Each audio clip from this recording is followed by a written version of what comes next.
चलो भाई, important lecture का लेक्चर नंबर 3 स्टार्ट करते हैं। सबसे पहले माइक्रो ऑर्गेनिज्म का ह्यूमन की लाइफ में क्या यूज़ होता है। जैसे हम जानते हैं कि बैक्टीरिया है, वायरस है या फिर दूसरे कंपोनेंट जैसे कि फंजाई, ये सारे के सारे हमें डिजीज कॉज करते हैं, लेकिन इनके कुछ बेनिफिट्स भी होते हैं। जैसे हम लैक्टोबैसिलस नाम के बैक्टीरिया से दूध से दही बनाते हैं। साथ ही साथ पेनिसिलियम नोटेटा नाम का जो फंजाई है, उससे हम लोग एंटीबायोटिक्स का फॉर्मेशन करते हैं। तो ये सारी की सारी चीज़ें ऐसी हैं जो हम माइक्रोब से ऑब्टेन करते हैं। तो माइक्रोब हमारी लाइफ में बहुत ही ज़्यादा इंपॉर्टेंट रोल निभाते हैं। जैसे कि अगर बहुत सारे बायो एक्टिव कंपाउंड बनाने हो, या फिर हमें आटे से ब्रेड बनाना हो, या फिर ट्रेडिशनल कोई भी पेय पदार्थ जैसे कि बियर, विस्की, वाइन, ताड़ी, ये सब बनाना हो, तो सारे के सारे जो कंपोनेंट हैं ये माइक्रो ऑर्गेनिज्म के द्वारा ही बनाए जाते हैं। और सबसे मजेदार और सबसे ज़्यादा यूज होने वाला जो माइक्रो ऑर्गेनिज्म हो वो होता है सैक्रोमाइसिस सर्विसेई, जिसको ईस्ट के नाम से भी जाना जाता है। ठीक है ना। साथ ही साथ बेवरेज के साथ साथ हम सीवेज ट्रीटमेंट प्लांट में भी माइक्रोब्स का यूज़ करते हैं। गोबर गैस प्लांट बनाने में मेथेनोजन नाम के बैक्टीरिया का यूज़ होता है। साथ ही साथ बायो एक्टिव मॉलिक्यूल जैसे कि लाइपेज वगैरह कपड़ों से दाग हटाने के लिए, और स्टैटिन नाम का केमिकल, एस्टाइल को एंजाइम ए नाम का केमिकल चीज़ बनाने के लिए। यानी कि ह्यूमन वेलफेयर में माइक्रो ऑर्गेनिजम्स का बहुत ज़्यादा रोल है। डिजीज़ के अलावा ये बहुत सारे काम ऐसे करते हैं जो इंसानों को फायदा पहुंचाते हैं। तो माइक्रो ऑर्गेनिज्म का हमारी लाइफ में यही रोल है। हम ब्रेड, बियर, वाइन, विस्की, इनके फॉर्मेशन में भी इनके रोल को रिप्रेजेंट कर सकते हैं। Search of antibiotic. एक एंटीबायोटिक एक ऐसा पोटेंट ड्रग है जो हर एक मर्ज में दिया जा सकता है। ठीक है ना। वर्ल्ड वॉर 2 के टाइम में इसकी डिस्कवरी हुई थी। अलेक्जेंडर फ्लेमिंग ने चांस डिस्कवरी की थी। वो क्या कर रहे थे, साल्मोनेला टाइफी को एक पेट्री डिस्क में उगा रहे थे। उन्होंने देखा कि कुछ पर्टिकुलर जगह हैं जहां पे इस बैक्टीरिया की ग्रोथ नहीं हो पा रही। ठीक है ना। उन्होंने जब उस जगह की छानबीन की तो उन्हें ये मिला कि ये जो एरिया है जहाँ पे साल्मोनेला टाइफी नाम के बैक्टीरिया की ग्रोथ नहीं हुई है, वहाँ पे एक फंजाई का डेवलपमेंट हो रहा था, एक मोल्ड का डेवलपमेंट हो रहा था। बाद में उन्होंने बताया कि ये जो फंजाई है ये पेनिसिलियम नोटेटम है। बाद में चल के चेन एंड फ्लोरी नाम के साइंटिस्ट ने इस फंजाई से एक पोटेंट एंटीबायोटिक बनाई, जिसकी वजह से उनको नोबेल प्राइज भी दिया गया। तो जो एंटीबायोटिक की डिस्कवरी थी वो पूरी तरीके से एक चांस डिस्कवरी थी कि धोखे में ये खोज ली गई, लेकिन ये एक बहुत ही ज़्यादा पोटेंट ड्रग है और आज के समय में बहुत सारे और भी एंटीबायोटिक्स हम जानते हैं। उसके बाद आएगा सीवेज ट्रीटमेंट प्लांट की। यानी कि हमारे जो घर से वेस्ट निकलते हैं उनको सीवेज कहा जाता है। उन सीवेज को ट्रीटमेंट कैसे करना है, तो सबसे पहले देखें, जो मेट्रो सिटीज़ हैं या फिर गांव देहात में भी हर जगह आजकल नाले निकलते हैं। उन नाले में हम जो खाते हैं वो कचरा भी रहता है, मलमूत्र भी रहता है, कोई जानवर ने पोटी कर दी, या फिर हम एक रोटी बच गई उसको हमने फेंक दिया, कुछ भी कर दिया, मतलब सीवेज निकाला है। वो नदी में जाता है, हमारी बड़ी नदियों में जाता है, फिर वो नदियों से हमारे बड़े ओशियन में मिलता है। ठीक है ना। तो कहीं ना कहीं इससे जो एक्वेटिक लाइफ है वो भी इफेक्टेड है, और जो फ्रेश वाटर लाइफ है वो इफेक्ट हो रही है, जो मैराइन वाटर लाइफ है वो इफेक्ट हो रही है, और जल ही जीवन है हम कहते हैं। तो यहाँ पे लाइफ, जितने भी वाटर में लाइफ है वो सारे के सारे इस प्रोसेस से अफेक्टेड होते हैं। ठीक है ना। तो इसका ट्रीटमेंट करना बहुत जरूरी है। अगर हम सबसे सुपीरियर ऑर्गेनिज्म है अर्थ पे, तो हमारा एक काम बनता है कि हम अर्थ का प्रोटेक्शन करें। ठीक है ना। गंदा तो बहुत कर लिया, साफ करने की बारी अब आती है। तो सीवेज ट्रीटमेंट प्लांट में बेसिकली हमारे पास सेफ्टी मेजर्स होते हैं।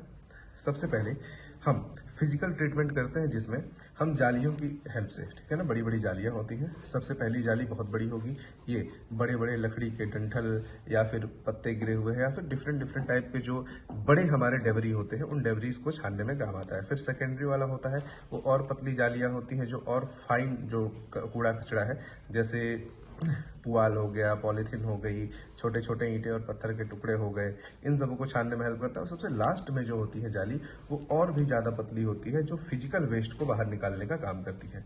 जितने भी फिजिकल वेस्ट होंगे उन सभी को ये छान छान के बाहर निकाल देंगे। बेसिकली ये फिजिकल फिल्ट्रेशन होता है, इसमें बायोलॉजिकल ऑर्गेनिज्म का कोई रोल नहीं होता है।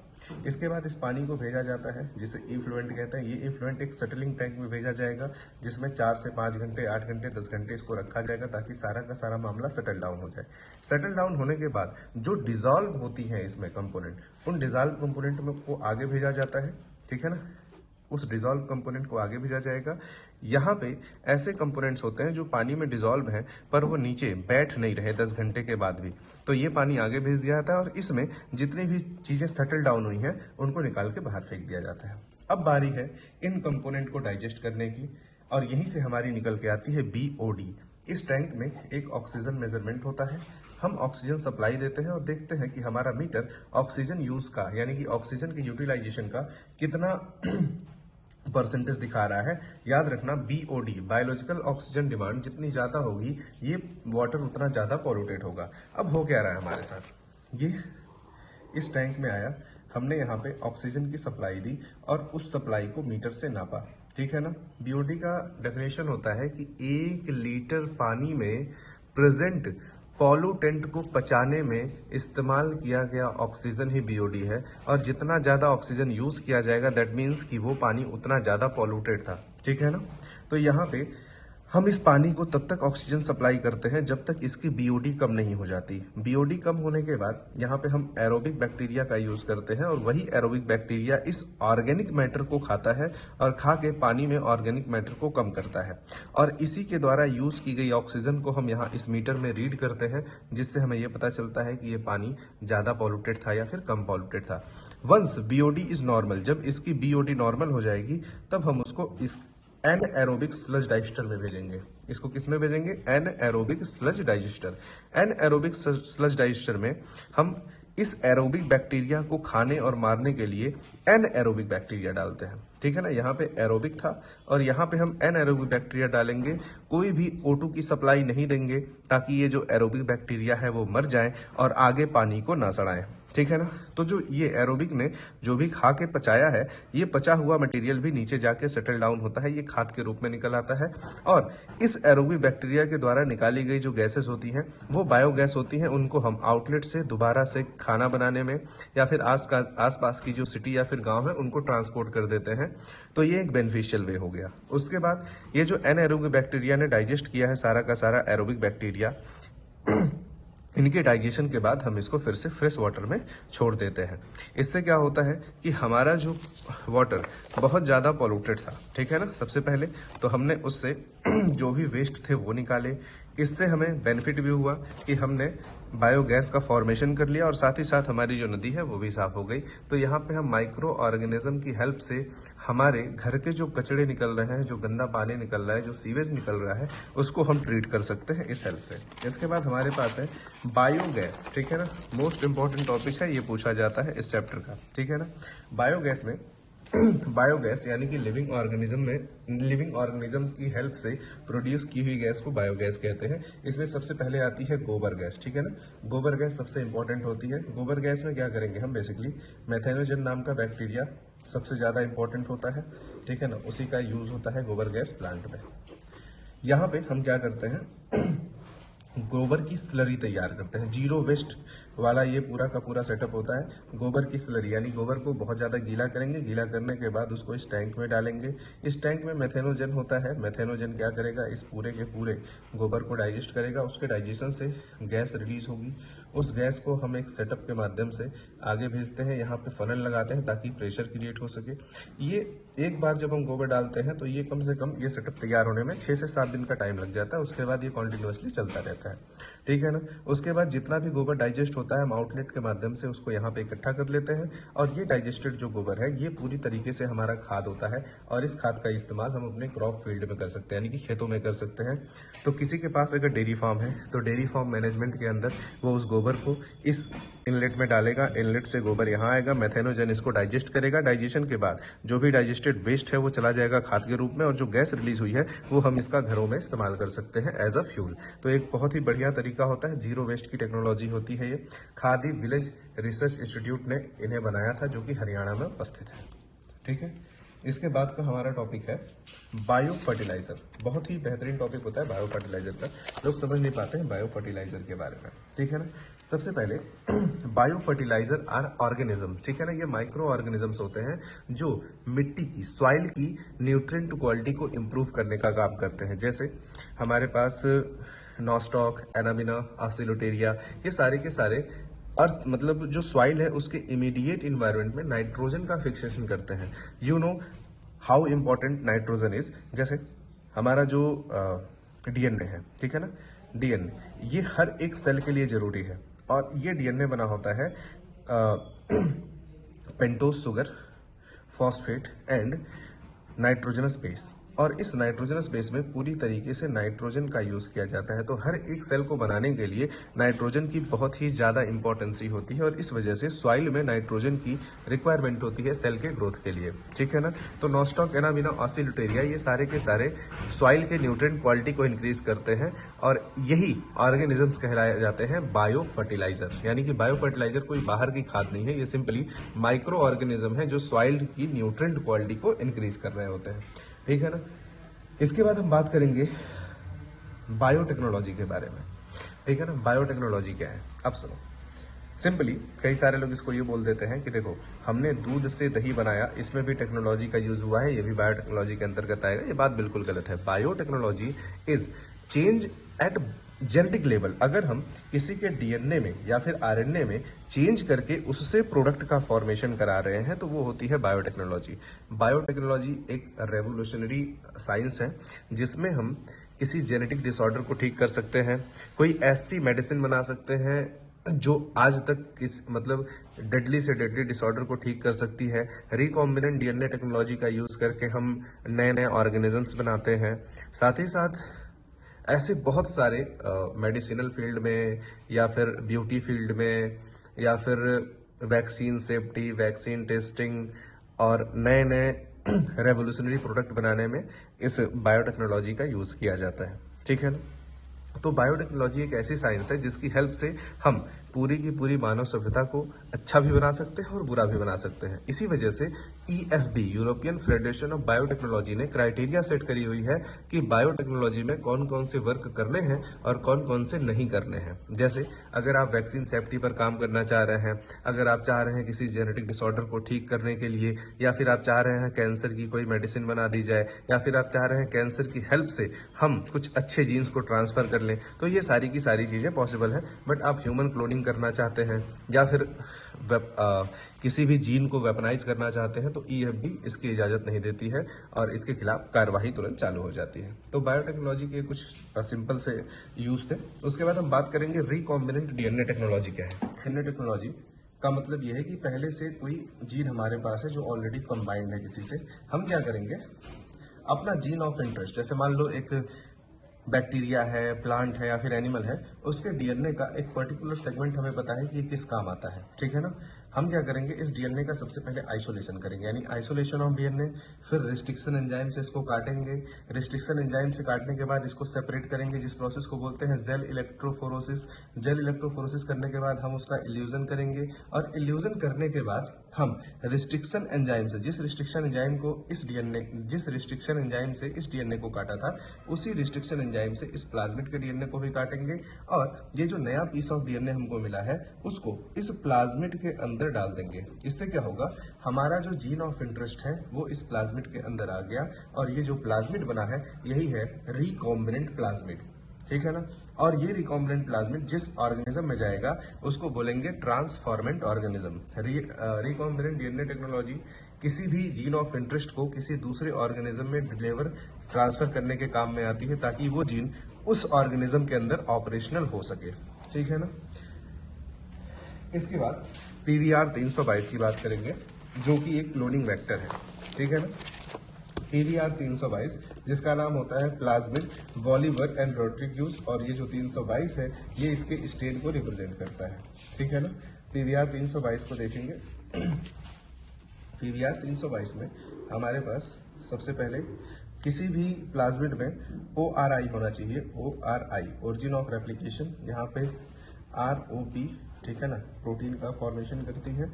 उसके बाद यहाँ पे है हमारे पास AMP एम्पिसिलिन का जीन, यहाँ पे है हमारे टेट्रासाइक्लिन का जीन, और इनके पास ये एम्पिसिलिन और टेट्रासाइक्लिन ये एंटीबायोटिक रेजिस्टेंट जीन होते हैं।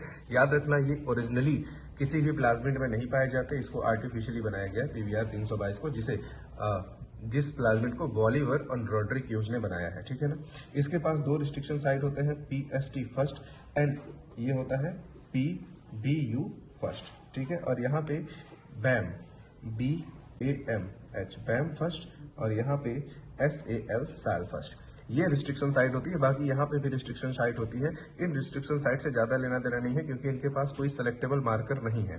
बट यहाँ पे एम्पिसिलिन और tetracycline as a selectable marker use किए जाते हैं, क्योंकि अगर हम इंसर्शनल इनएक्टिवेशन करते हैं, अगर SAL फर्स्ट से हम इस डीएनए के पीस को काट के यहाँ पे अपना जीन ऑफ इंटरेस्ट जोड़ेंगे तो हमारा जो टेट्रासाइक्लिन का जीन है वो खराब हो जाएगा, और इससे हम ये जान सकते हैं कि जो रिकॉम्बिनेंट बना है वो एक्चुअल में बना है कि नहीं बना है। साथ ही साथ हम एम्पिसिलिन में भी ये काम कर सकते हैं कि अगर हम यहाँ पे जीन ऑफ इंटरेस्ट अपना ऐड कर रहे हैं तो एम्पिसिलिन का जीन काम नहीं करेगा। लेकिन इन तीनों रिस्ट्रिक्शन एंजाइम से काटे, जैसे इको RI से अगर काटे तो हमें कुछ नहीं पता चलेगा, CLA से काटे कुछ नहीं पता चलेगा, हिंद थर्ड से काटेंगे तो भी कुछ पता नहीं चलेगा। दैट मीन्स कि यहां से रिस्ट्रिक्शन करने से हमें ज्यादा कुछ पता नहीं चलने वाला है, जबकि ये सिलेक्टेबल मार्कर हमारे पास है। यही है PVR 322 जिसका क्लोनिंग में हम यूज करते हैं, या फिर रिकॉम्बिनेंट DNA में जो हमारा जीन ऑफ इंटरेस्ट है उसको दूसरे ऑर्गेनिज्म में डिलीवर करने के लिए इस PVR 322 का यूज किया जाता है।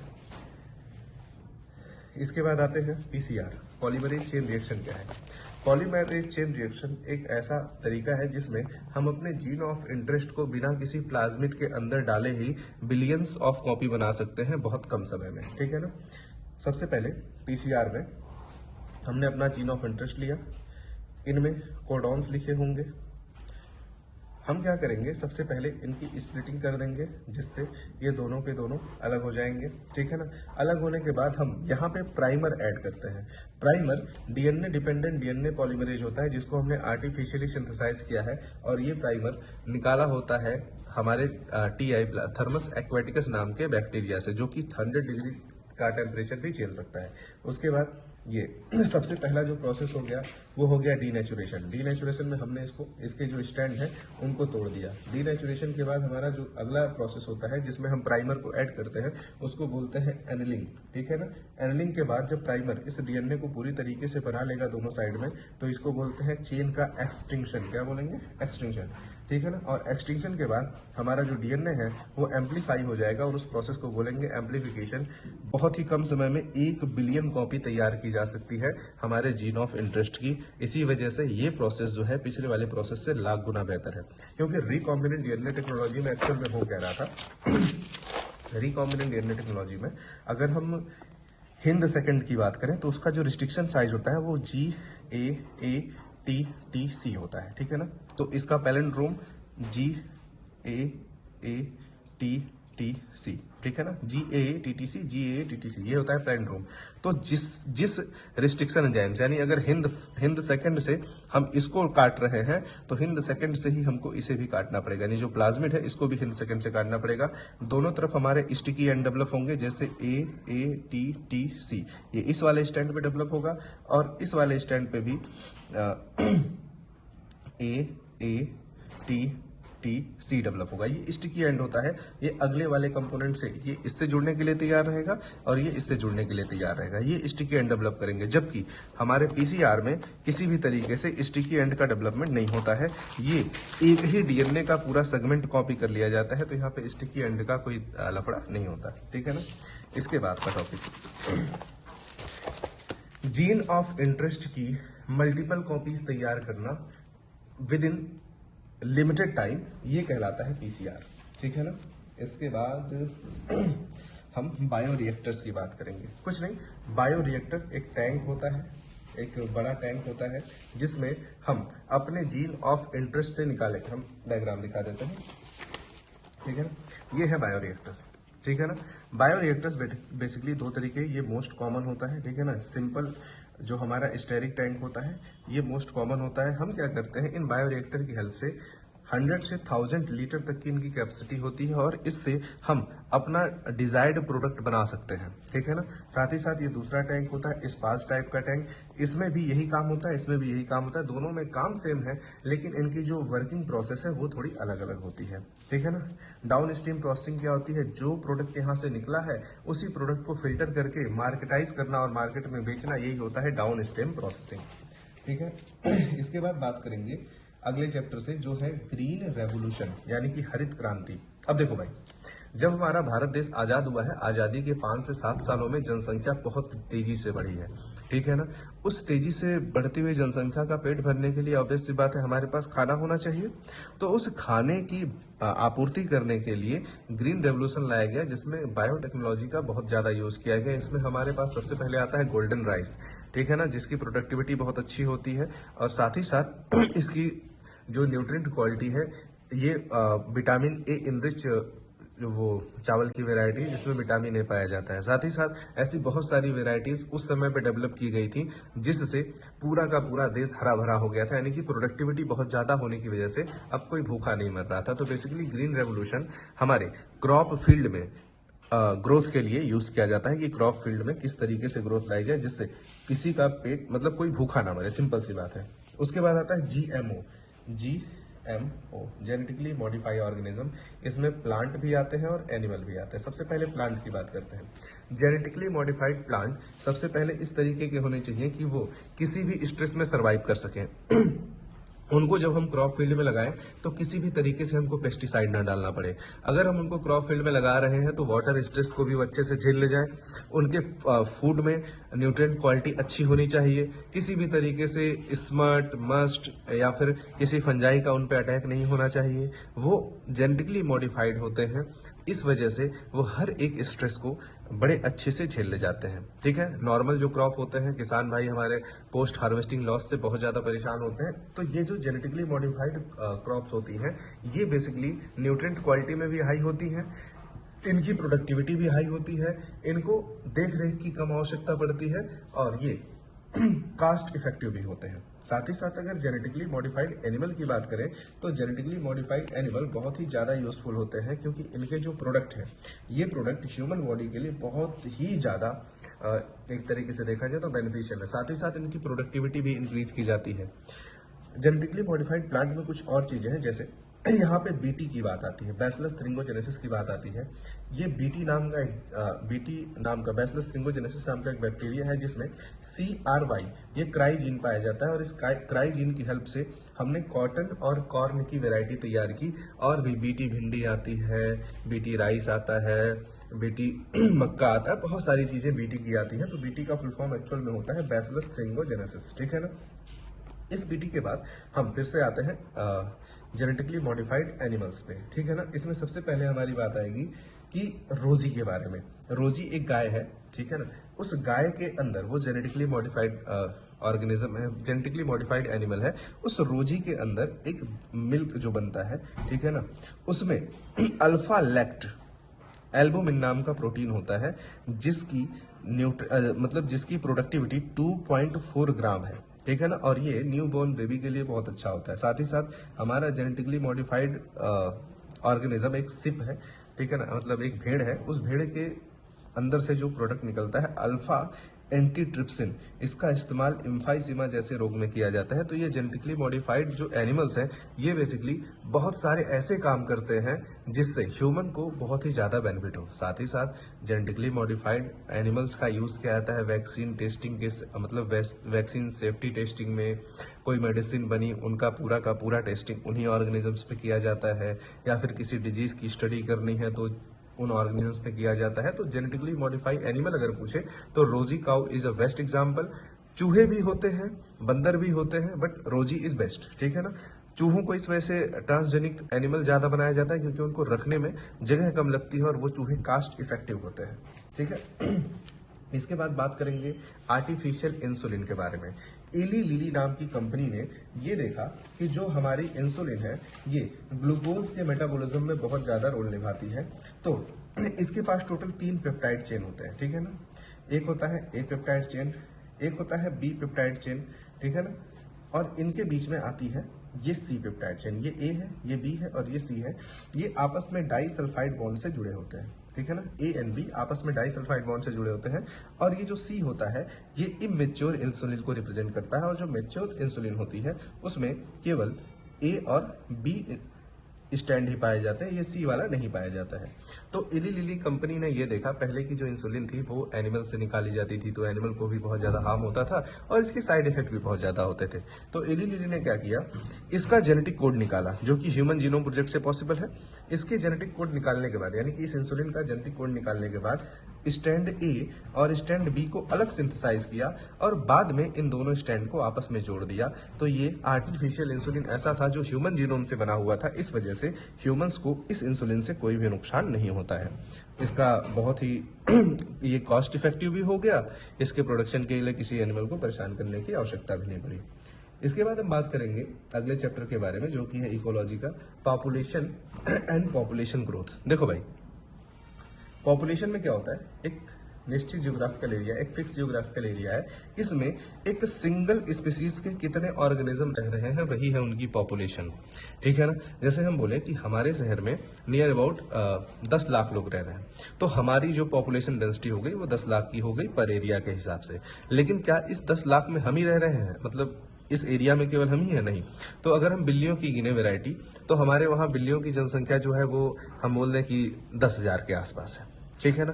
हम बोले कुत्ते कितने हैं, हम कहें 20,000 कुत्ते हैं, तो वो कुत्तों की जनसंख्या हो गई। कुत्तों की जनसंख्या से हमारा कोई लेना देना नहीं है, हमारी पॉपुलेशन केवल और केवल हमारी है। तो एनसीईआरटी कहती है कि पॉपुलेशन कभी मर नहीं सकती और पॉपुलेशन कभी पैदा नहीं हो सकती। तो किसी भी पॉपुलेशन में अगर कोई बच्चा पैदा हो रहा है या फिर मर रहा है, तो उसको हम पॉपुलेशन ग्रोथ से दिखाते हैं, जिसमें सिंपल सा न्यू अपॉन ओल्ड की बात हम करेंगे। ठीक है ना। न्यू अपॉन ओल्ड की बात करेंगे, सीधा सीधा नए कितने बच्चे पैदा हुए और ओल्डर पॉपुलेशन कितनी थी। जैसे हम बोल रहे हैं कि हमारी पॉपुलेशन डेंसिटी 20 की थी और मान लो सन 2024 से 2025 तक ये जनसंख्या 20 से 25 हो गई। तो 25 यानी का 5 बच्चे पैदा हुए 20 की जनसंख्या से। ठीक है ना। पॉइंट लगाएंगे, जीरो बढ़ाएंगे, 2.5 की हमारी आ गई पूरी की पूरी ये पॉपुलेशन डेंसिटी। ये एक्चुअल में बर्थ रेट हो गया। बर्थ रेट पूरे के पूरे पॉपुलेशन का होता है। बर्थ रेट या फिर डेथ रेट निकालना हो तो न्यू अपॉन ओल्ड सीधा सीधा करेंगे, ये हमारा निकल आएगा। तो पर कैप्टा जो बर्थ हुई यानी बर्थ रेट हुआ वो 0.25 हुआ। ये पर कैप्टा बर्थ है, यानी कि एक इंसान ने इस बच्चे को यानी इन 5 बच्चों को पैदा करने में 0.25 का योगदान दिया। ऐसा होता नहीं है, बट बर्थ रेट हम निकालते हैं क्योंकि कोई भी इंडिविजुअल मर या फिर पैदा हो सकता है, बट जो बर्थ रेट और डेथ रेट होती है ये पूरे के पूरे पॉपुलेशन की होती है। इसके बाद इंट्रैक्शन ऑफ पॉपुलेशन, आपस में पॉपुलेशन का कैसा इंट्रैक्शन होता है। ठीक है ना। तो यहाँ पे सबसे पहले एनसीईआरटी का एक चार्ट देख लेना, प्लस प्लस। ठीक है ना। इसको बोलते हैं म्यूचुअलिज्म, दोनों का फायदा। ठीक। प्लस माइनस, इसको बोलते हैं कॉमनसलिज्म। ठीक है ना, किसी एक का फायदा। उसके बाद माइनस माइनस, इसको बोलते हैं कंपटीशन, दोनों का नुकसान। उसके बाद प्लस जीरो। एक मिनट, हम चार्ट को ही कंपेयर करा देते हैं ताकि कोई कंफ्यूजन ना रहे। ठीक है ना। ये रहा हमारे एनसीईआरटी का chart, plus plus mutualism, minus minus competition, plus minus parasitism, plus minus ये प्रीडेशन और पैरासिटिज्म का दोनों सिंबल एक ही है। कॉमनसलिज्म में प्लस और जीरो। ठीक है ना। और एमेंसलिज्म में माइनस और जीरो। ये पॉपुलेशन इंट्रैक्शन है, यानी कि इनमें दोनों का फायदा होगा, इनमें दोनों का नुकसान होगा। इसमें और इसमें केवल एक का फायदा और एक का नुकसान। इसमें एक का फायदा दूसरे का कुछ नहीं और इसमें एक का नुकसान दूसरे का कुछ नहीं। इसमें हम बोल सकते हैं कि जो सिम्बियोटिक बैक्टीरियाज होते हैं वो क्या करते हैं कि प्लांट को मिनरल्स देते हैं और प्लांट जो है उनको बदले में खाना देते हैं। यहाँ पे कंपटीशन में क्या होता है, दोनों का नुकसान हो जाता है। जैसे कि अगर हम बात करें किसी टर्टल, एवेंडेंट टर्टल, या फिर हम बात कर लें गैलापेगस आइसलैंड में कंपटीशन के बारे में, वहाँ कछुए और बकरी के बीच में कंपटीशन हुआ था तो कछुए की एक वैरायटी पूरी तरीके से खत्म हो गई थी। उसके बाद पैरासिटिज्म और प्रीडेशन में अगर कोई प्रेडेटर ओवर एक्सप्लॉयटेशन कर देता है तो पूरी की पूरी स्पीसीज जा सकती है, खत्म हो सकती है। कॉमनसलिज्म में किसी एक का फायदा और दूसरे का कुछ नहीं। जैसे एक खेत जोता जा रहा है तो उसमें जो चिड़िया होती है अपने आप कीड़ों को चुन चुन के खा रही होती है, तो उसमें जो खेत जोत रहा है उसका कोई फायदा नहीं है उन कीड़ों को निकालने में, बट वहाँ जो चिड़िया बैठी है उसका बहुत फायदा हो जाता है। और लास्ट में एमेंसलिज्म में एक का नुकसान और दूसरे का कुछ नहीं। इस कंडीशन में क्या होता है कि जैसे मान लो हम लोग कहीं भी बैठे रहते हैं, हम झूठे हुए चीज़ें नुकसान कर देते हैं, तो उससे हमारा कोई फायदा नहीं है, लेकिन अगले के घर का नुकसान हो जाता है। तो ये अमेंसलिज्म का एक छोटा सा एग्जाम्पल है। ये चार्ट में ये ये पॉइंट्स मैटर करते हैं कि किसमें कौन सा सिंबल लगा हुआ है। इसके बाद पॉपुलेशन न्यूट्रिशन के बाद इकोसिस्टम को एक्सप्लेन करना है। अब देखो भाई, इकोसिस्टम एक गिवन जियोग्राफिकल एरिया में, वैसे तो कुछ इकोलॉजिस्ट ऐसा मानते हैं कि पूरा का पूरा जो अर्थ है वो एक इकोसिस्टम है, लेकिन यहाँ पे जितने भी ऑर्गेनिज्म हैं उनका अपने एनवायरनमेंट से किस तरीके का इंटरेक्शन होता है, यही कहलाता है हमारा इकोसिस्टम। ठीक है ना। इकोसिस्टम बहुत ब्रॉडर है, इसको समझने के लिए दो पार्ट में बांटा गया, एक टेरेस्ट्रियल इकोसिस्टम और एक एक्वेटिक इकोसिस्टम। टेरेस्ट्रियल इकोसिस्टम जितने भी ये जमीन पे रहने वाले जीव हैं ये सारे के सारे टेरेस्ट्रियल इकोसिस्टम में आते हैं, जबकि एक्वेटिक इकोसिस्टम में सारे के सारे पानी वाले कंपोनेंट आएंगे। ठीक है ना। इसमें पानी वाले में तुम्हारा नेचुरल भी इकोसिस्टम होता है, जैसे कि नदियां हो गए, और मैन मेड हो गया जैसे कि तालाब हो गया या फिर एक्वेरियम हो गया। साथ ही साथ यहाँ टेरेस्ट्रियल में भी बड़े मजे से बड़े बड़े जंगल जो होते हैं वो नेचुरल इकोसिस्टम में आते हैं, और जो क्रॉप फील्ड होती है वो मैन मेड इकोसिस्टम में आती है। तो इकोसिस्टम मीन्स किसी भी एक फिक्स जियोग्राफिकल एरिया में रह रहे ऑर्गेनिज्म का उनके नेचर से किस तरीके का इंटरेक्शन है, वही होता है उनका इकोसिस्टम। अब फूड चेन की बात कर लेते हैं। फूड चेन में सबसे पहले आता है प्रोड्यूसर। ठीक है ना। प्रोड्यूसर में हमारा सबसे पहले आ जाएगा plant. Only plant are producer. कुछ बैक्टीरिया प्रोड्यूसर होते हैं बट उनका कोई लेना देना नहीं होता इस फूड चेन से। ठीक है ना। प्लांट प्रोड्यूस करेंगे, अब इनकी सीरीज बनती है। ठीक है ना। प्लांट है प्राइमरी प्रोड्यूसर। प्लांट क्या है? प्राइमरी प्रोड्यूसर है, ये खाना बनाएगा। इसको कोई हर्बीवोरस खाएगा, इस हर्बीवोरस को कोई कॉर्निवोरस खाएगा, और इस कॉर्निवोरस को कोई टॉप कॉर्निवोरस खाएगा। ठीक है ना। तो यहाँ पे हमारा प्लांट था प्राइमरी प्रोड्यूसर। इस प्राइमरी प्रोड्यूसर को हर्बीवोरस ने खाया तो ये हो गए सेकेंडरी प्रोड्यूसर। इस सेकेंडरी प्रोड्यूसर को इसने खाया तो ये हो गए टर्सरी प्रोड्यूसर, और टर्सरी प्रोड्यूसर को इसने खाया तो ये हो गए क्वाटरनरी प्रोड्यूसर। ठीक है ना। यानी कि ये सारे के सारे प्रोड्यूसर है, बट प्राइमरी प्रोड्यूसर हमारा ऑलवेज क्या होगा? प्लांट होगा। And plant never be consumer. तो ये हो गए प्राइमरी कंज्यूमर, ये हो गए सेकेंडरी कंज्यूमर, और ये हो गए टर्सरी कंज्यूमर। टर्सरी कंज्यूमर हमारा क्वाटरनरी प्रोड्यूसर है। अब होता क्या है बेसिकली कि यहाँ पे इन्होंने खाना प्रोड्यूस किया, इन्होंने उसको खाया, तो ये तो एक चेन बन जा रही है कि इसने इसको खाया, इसने इसको खाया, इसने इसको खाया। बट नेचर में ऐसा एग्जिस्ट नहीं करता। ये जो टॉप का कॉर्निवोरस है, अगर हम बोल देते हैं कि यहाँ पे ह्यूमन है, तो ये ह्यूमन इसको भी खा सकता है, ये ह्यूमन इसको भी खा सकता है, और ये ह्यूमन इसको भी खा सकता है। तो नेचर में फूड चेन एग्जिस्ट नहीं करती, बल्कि नेचर में फूड वेब एग्जिस्ट करती है कि ये इसको भी खा सकता है, ये इसको भी खा सकता है, ये पलट के इसको भी खा सकता है, ये इसको खा सकता है, पर ये इसको नहीं खा सकता। तो ये पूरा का पूरा एक नेटवर्क बन जा रहा है। Plant never eat anything. Plant कुछ भी नहीं खा सकता, इनमें से प्लांट किसी को नहीं खा सकता। ठीक है ना। बट ये जो टाइगर है ये टाइगर एक बार को इसको भी खा सकता है और इस बकरी को भी खा सकता है। जैसे एग्जाम्पल के तौर पे हम बात करें तो अगर इस प्लांट को बकरी ने खाया तो इस बकरी को चीता खा सकता है, और चीता को बड़े मजे से शेर खा सकता है। ठीक। और ये जो शेर है ये बकरी भी खा सकता है। तो ये जो शेर हुआ ये इस कंडीशन पर भी लाई कर रहा है, यानी कि हमारा टर्सरी प्रोड्यूसर बन जा रहा है और क्वाटरनरी प्रोड्यूसर बन जा रहा है। और ह्यूमन के केस में अगर हम बात करें तो हम शेर को भी खा सकते हैं, मरा हुआ मिल गया तो हम चीते को भी खा सकते हैं, हम बकरी को भी खा सकते हैं, और हम प्लांट को भी खा सकते हैं। तो यहाँ पे कोई सीरीज नहीं मिल रही है हमको कि नहीं है ये इसी को खा सकता है। नेचर में इसकी कोई स्ट्रिक्ट बाउंडेशन नहीं है, कोई भी किसी को भी खा सकता है। तो इसी वजह से नेचर में फूड चेन नहीं बल्कि फूड वेव एग्जिस्ट करती है। उसके बाद हम पिरामिड्स की बात करते हैं। तो देखो भाई हमारे पास पॉपुलेशन में भी एक पिरामिड था, पॉपुलेशन के ग्रोथ में। ठीक है ना। पॉपुलेशन के ग्रोथ का जो पिरामिड था उसमें हमारे पास सबसे पहले रखेंगे प्री रिप्रोडक्टिव वाले को, यानी मतलब पोस्ट रिप्रोडक्टिव वाले को, जो एकदम बुढ़े हैं। पहले बुढ़ों को रखा गया, फिर यंग को रखा गया, और फिर न्यू बॉर्न को रखा गया। अगर हमारे पास ग्राफ ऐसा आ रहा है कि जो न्यू बॉर्न है यानी कि जो बच्चे हैं या फिर पोस्ट प्री रिप्रोडक्टिव स्टेज में है, प्री रिप्रोडक्टिव स्टेज में है, अगर उनका ग्राफ ज्यादा दिख रहा है हमें तो ये पॉपुलेशन ग्रोथ करेगी। ठीक है ना। रिप्रोडक्टिव वाले कम है, काम चलेगा। न्यू बॉर्न को देखना होता है हमेशा। अगर न्यू बॉर्न ज्यादा है तो पॉपुलेशन की ग्रोथ हो रही है। अगर ओल्डर वाले ये हो गए, रिप्रोडक्टिव वाले ये हो गए, और जो प्री रिप्रोडक्टिव वाले ये हैं तो भी इस पॉपुलेशन की ग्रोथ हो रही है। अगर ओल्डर वाले ज्यादा हो गए, रिप्रोडक्टिव वाले भी ज़्यादा हो गए लेकिन प्री रिप्रोडक्टिव वाले कम हो गए तो इसकी ग्रोथ कम हो जाएगी। अगर तीनों एकदम सीरीज में है तो इनकी ग्रोथ स्टेबलाइजिंग होगी। ये स्टेबलाइजिंग हो गई, ये पॉपुलेशन डिक्लाइन हो गई और ये पॉपुलेशन दोनों ग्रोथ वाली हो गई। उसके बाद हम आते हैं इकोलॉजिकल पिरामिड्स पे। देखो, एनर्जी का पिरामिड कभी भी इन्वर्टेड नहीं हो सकता। इसके पीछे का सबसे बड़ा रीजन ये होता है 10% लॉ ऑफ एनर्जी कंजप्शन, ठीक है ना।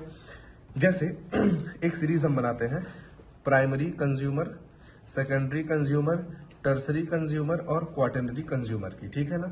प्राइमरी कंज्यूमर ने मान लो 10 kg खाया है तो इस प्राइमरी कंज्यूमर का जो वेट है वो केवल और केवल 1 kg बढ़ेगा, ठीक है ना। 1 kg बढ़ेगा, उसमें 9 kg का लॉस हो जाएगा, ठीक है ना। उसमें 9 kg का लॉस हो जाएगा, केवल 1 kg का इंक्रीज होगा।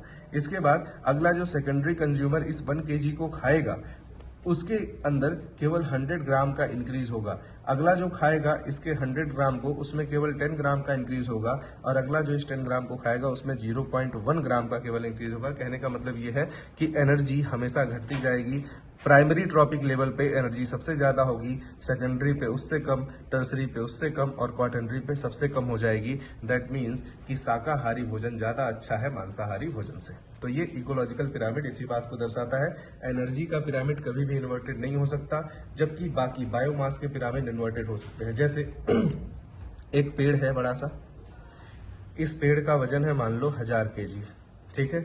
इस पे बैठी चिड़िया, हम कह रहे हैं कि 1000 चिड़िया भी इस पेड़ पे बैठी हूं तो भी उनका बहुत ज्यादा वेट होगा तो 500 kg होगा। तो बड़े मजे से इसका जो वेट का पिरामिड है ये सीधा सीधा है। लेकिन अगर इसी वेट के पिरामिड को नंबर में कन्वर्ट कर दें तो प्लांट एक ही है, प्लस इस पे बैठी हुई चिड़िया 500 के आसपास है, ठीक है ना। तो कहने का मतलब सिंपल सा ये हो गया कि वेट के हिसाब से इसका पिरामिड अपराइट हो रहा है, जबकि नंबर के हिसाब से इसका पिरामिड इन्वर्टेड हो जा रहा है, उल्टा हो जा रहा है। तो ये कुछ ग्रोथ के पिरामिड्स थे जो हमें नेचर को समझने में हेल्प करते हैं। फूड चेन हो गया, इकोलॉजिकल पिरामिड हो गया, population, interaction of population, biodiversity, ठीक है ना। बहुत ही मजेदार कॉन्सेप्ट है बायोडाइवर्सिटी का। बायोडाइवर्सिटी का मतलब होती है जैव विविधता। किसी गिवन जियोग्राफिकल एरिया में कितने डिफरेंट टाइप के ऑर्गेनिज्म पाए जा रहे हैं टोटल।